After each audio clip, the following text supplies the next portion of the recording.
नगर, मोजे सांगाव, तालुका कागल, जिल्हा कोल्हापूरच्या विद्यार्थिनी आहोत। आमच्या ग्रुपचे नाव आहे अब्दुल कलाम। माझे नाव महिमा। माझे नाव तनिष्का। माझे नाव तेजल। माझे नाव सई। माझे नाव स्नेहल। विकसित भारत बिल्डथॉन 2025 प्रोजेक्ट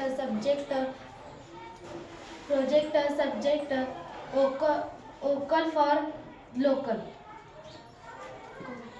आपणा सर्वांना माहीत आहे की पावसाळ्यात पडणारा पाऊस व पावसाचे पाणी वाहून ओढ्याला किंवा नदीला जाऊन मिळते, त्याचा आपल्याला काही उपयोग होत नाही। याचा विचार करून आम्ही साधी व सोपी कल्पना घेऊन आपणासमोर आलो आहोत। पावसाचे पाणी जर आपण थांबवले तर आपल्या सर्वांना त्याचा खूप उपयोग होतो, तेच आम्ही सांगण्याचा प्रयत्न करत आहोत। यामध्ये आम्ही एक घर घेतलेले आहे, त्याच्या दोन्ही बाजूनी पावण्या लावलेल्या आहेत। पावणीतले पाणी खड्ड्यात सोडले जाते।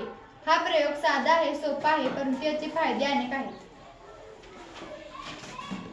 वाहून जाणारे पाणी जमिनीत मुरते। जमिनीत मुरल्यामुळे आपल्या सर्वांना पाण्याची पातळी खूप वाढते। आपल्या विहिरीचे बोरची पाण्याची पातळी वाढते, तसेच आपल्या शेतीसाठी मुबलक पाणी मिळते। म्हणून आमची सर्वांची एकच विनंती आहे की आपण प्रत्येकाने आपल्या घरातील वाया जाणारे पाणी अशा पद्धतीने साठवले पाहिजे। त्यामुळे आपला व आपल्या देशाचा विकास होईल। धन्यवाद।